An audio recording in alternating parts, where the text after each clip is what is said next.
365 দিন অপেক্ষা করার পর আসে বাঙালির শ্রেষ্ঠ উৎসব দুর্গাপূজা। আর দেবী পক্ষের আগমন হেতু মহালয়া অনুষ্ঠিত হয়। আমরা ছোটবেলা থেকেই এই দিনটার অপেক্ষা করে থাকি। ভোরবেলায় উঠে রেডিও থেকে টিভিতে আমরা এই অনুষ্ঠান দেখি। এবার আজকে একজন বাঙালি মহিলা ভোরবেলায় মহালয়ার আওয়াজ শুনে পূজা মণ্ডপে চলে আসে। মহালয়ার আওয়াজে সে নাকি ঘুমোতে পারছে না, তার অসুবিধা হচ্ছে মহালয়ার সাউন্ডের জন্যে। তার এতটা সমস্যা হচ্ছে যে কল করে কলকাতা পুলিশকেও ডেকে এনেছে।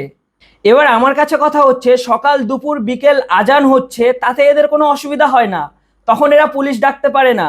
কিন্তু 365 দিন পর মহালয়ার আওয়াজে এদের ফেটে গেছে।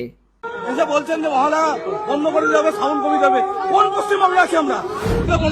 হ্যাঁ, বন্ধ করতে বলবো, ওদের সাউন্ড কমিয়ে দেবে, কেন করতে বলবো আমরা? আমরা কি মহালয়ার আওয়াজটা কমিয়ে দেবো, তাই তো? না না, ঠিক আছে, মহালয়া যাতে আমরা না চালাই এর জন্য। বল, আপনি বলছেন মহালয়াটাকে বন্ধ করে দিতে হবে, তাই তো? তাহলে আওয়াজটাকে বন্ধ করতে হবে, মানে আওয়াজ কমিয়ে দিতে হবে। বাঙালির আবেগ, বাঙালির মহালয়া 60 বছর ধরে আমরা এটা চালাই। আমার রামগড়ের কোনো লোক হিসেবে করে না। বাঙালির শুরু হয় উৎসব এখান থেকে।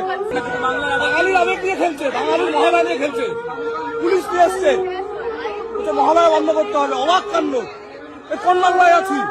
পুলিশ নিয়ে এসছে, মহালয়া বন্ধ করতে হবে। অবাক কাণ্ড, কোন বাংলায় আছি?